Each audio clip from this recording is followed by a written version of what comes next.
Hi, we're Brent and Liz Crow. We have been at C4 for about 6 years. Before we came to C4, we had never really given financially to any church that we had ever been a part of. I think there were a lot of reasons for that, like number one, not having enough money in our budget to give, but then also not seeing like the need to give. And a big one was not trusting the leadership of churches that we were a part of. I don't think we really understood like why someone should give and what tithing actually was until I sat down with Ian one day. He explained that giving isn't just about like helping the church pay the bills, things like that. That stuff's all taken care of, like regardless of our contribution. It's more about trusting God and putting our faith in Him, like having faith in Him above faith in the dollar. So we kind of decided to do what the Bible says and test God. Yeah. So we started giving a little bit at a time. We started, I think, with about $50 a month, moved to kind of $100 a month, and we started just kind of increasing the number as we felt like, oh, you know, we're not really missing this, and this is an opportunity for us to kind of move into what God told us to. So we started doing that, ultimately kind of towards working for a goal of tithing, which is giving about 10% of your income to God. So even as we continued to give more and more, it never really felt like we were missing anything. We never came up short at the end of the month. The more we gave, the more safe, the more secure it felt to give, really. And then we did kind of a crazy thing. Yeah, so at the end of 2019, I quit my job. That income from my job was about 80% of our full family income. So it really didn't make sense on paper for me to quit my job, but it was time for a change. And it was the scenario that made sense for us and what we felt like God was leading us into. So we geared up for 2020, planning to live off of like 1/5 of the income that we had had in 2019. And we were honestly just ready to just kind of drain our savings and use savings to cover the rest of whatever bills we had to pay and everything like that. It was really irrational, but we were at peace about it. Yeah. So then we decided to take Irrational to the next level, as we were talking about me leaving my job.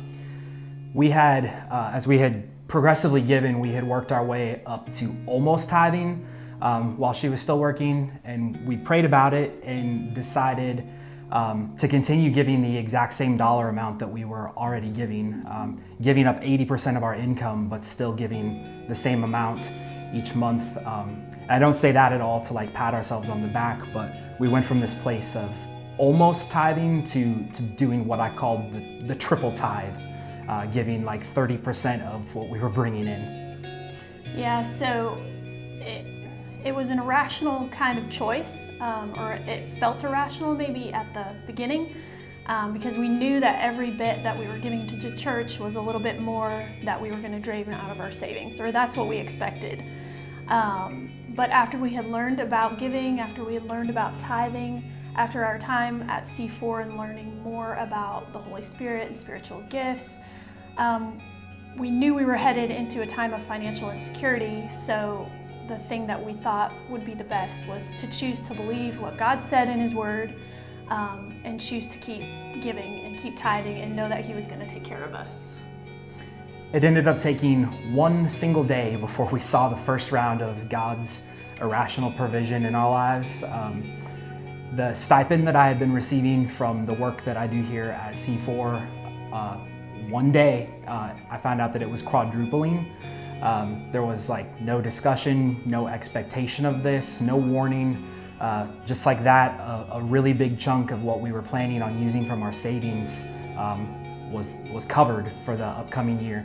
And that was just the beginning, like a little drop in the bucket of all the unexplainable financial things that were going to happen to us over the rest of 2020 and into 2021. And honestly, it's like still happening on an almost daily basis for us now. Yeah, so we got the biggest tax refund that we had ever gotten. We got stimulus checks, which everybody got stimulus checks, but those weren't on anybody's radar like at the time that she quit her job going into 2020, but it definitely helped our financial situation. We built a little add-on on our deck so that we could have some more outdoor time and be outside. We spent about like $200 on wood about a month before wood prices skyrocketed.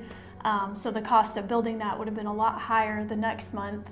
And somehow we started getting like supplies for that for free as well. So crazy thing, like through all of this, like seeing God's provision, is that like sometimes it's a big thing, like getting a raise or a giant like tax refund, and other times it's like as simple as a free can of stain, for your new pergola. Yeah. But like regardless of the size of the financial blessing, like we've learned to see big or small, that it's all just like a friendly reminder that God's constantly working in our lives and taking care of us. Yeah. But then there's the washer and dryer. Yeah, so our old washer and dryer that we had for like 10 years were like on the edge of dying. They were like walking around the laundry room as we did a load, like everything was going crazy. So we decided to use part of the stimulus, like the first round of stimulus checks, to buy a new washer and dryer. And it's a really long story, but like to make it reasonably short, a crazy administrative error somewhere, we ended up with this brand new washer and dryer, like totally for free. We contacted them multiple times to try and actually pay for it, but they would not believe that we had already received the washer and dryer that they were trying to deliver. So they ended up just refunding our whole order when we had already gotten the actual washer dryer. And then somehow, despite like fully disclosing this whole laundry list of things that were wrong with our old washer and dryer, we were actually able to sell them. Somebody was happy to have them. We walked away from this whole situation with a brand new, fully functioning washer and dryer and money in our pockets from the old washer and dryer. Yeah, and stuff like that just continued all year long in 2020. Stuff that still makes no sense to have happened, stuff that was completely beyond our control. When we looked at our family finances at the end of 2020, we had ended up using less than about a quarter of what we had planned to use out of our savings during that year. Yeah, like we're talking like thousands and thousands of dollars that somehow made their way into our finances. Like honestly, it's just not even like, there's no human comprehension or human like explanation for all the things that happen. It's too big for us. Like it can only be a God thing. Yeah, and honestly, 2021 was no different. That year started off with us being brought on full-time as staff members here at C4, which was just a huge financial blessing for us. Then there was the next stimulus check, and then Brent won some random $100 drawing, a thing that you always enter and never win. And then like our taxes for the next year were just crazy. When I put in all of our like initial calculations for our taxes, the first number that popped up was that we were gonna owe like over $5,000 due to all the crazy financial things that happened to us during 2020. And I was just like, $5,000, like this is not gonna work. So I just hit pause on it and came back to it a couple weeks later, and like I didn't change anything. Somehow the 5,000 just changed to like 2,500 because something in tax laws changed that hadn't been updated in the software that I was using yet. And so all of a sudden it just dropped. It was cut in half. Still a lot of money though. So I came back to it a week later and found a mistake that I had, and it went from 2,500 to 1,500. It was just... Honestly, it just became a joke really between us and some of our friends, like that if we just kept waiting another week and another week, eventually we wouldn't owe anything. They would be giving us money again. And we say it's a joke, but like that's basically what ended up happening. So eventually the $5,000 number that was what we thought we were gonna owe in taxes ended up being $319 that we owed. So we were initially like, oh man, we are in trouble. And then it ended up being like $300. I mean, it's still $300, but we were basically laughing at how insignificant that number is compared to what we were expecting. And we were just like, I see what you did there. So basically for 2021, we lived off of two kind of smaller incomes that essentially combined to make one maybe normal person's income, but we never touched our savings. And then it just continued into 2022, and it just keeps continuing. 2022 started with a raise, which allowed us to qualify for a refinance at like the perfect time, before our previous adjustable rate mortgage was about to adjust.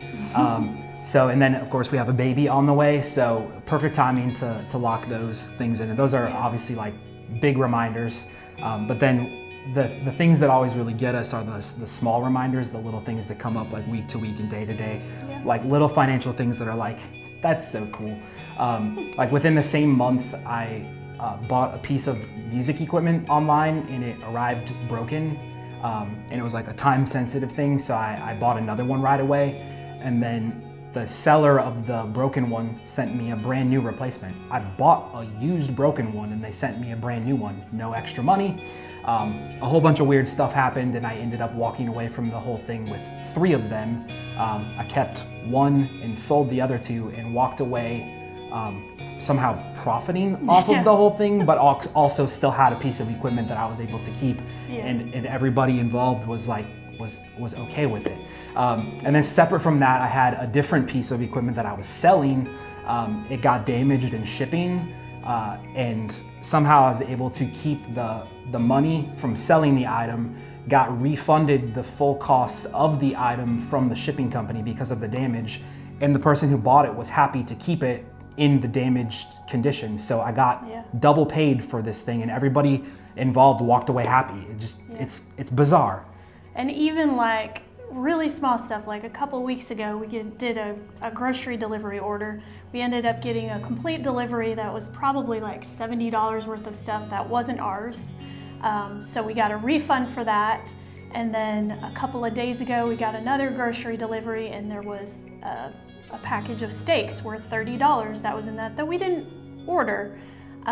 So basically we just got steaks for free and all this other stuff for free. And you know, each of these things that we've just talked about, like the washer and dryer, the little $100 gift card that Brent won, you know, the New York strip steaks, the extra grocery delivery, like they're all just little things that could be really coincidental or that you could find are just things that happen, but really taken as a whole and seen as a whole, this whole story is really something special and really shows like God's provision in all of this, and that, you know, we're working towards the things that He wants us to do. Yeah, so basically we've just had these like this continued chain of like unexplainable, like irrational provision that just comes from God, and it's become so common in our lives that like anytime we start talking about finances with our closest friends, they just start laughing like, oh, here we go again. Here's another ridiculous crow story about their money. And it's kind of cool because everybody's kind of like come to expect this, but we're not out there like bragging about like, oh, we're giving a triple tithe. We're not giving a triple tithe anymore, but it's just kind of like, this is something that was just between, like this is the first time we're talking about it publicly, that this is something that we've done. It was just between us and God has just continued to just pour down His irrational provision on everything in our lives. It's really the only way we can describe it. Yeah.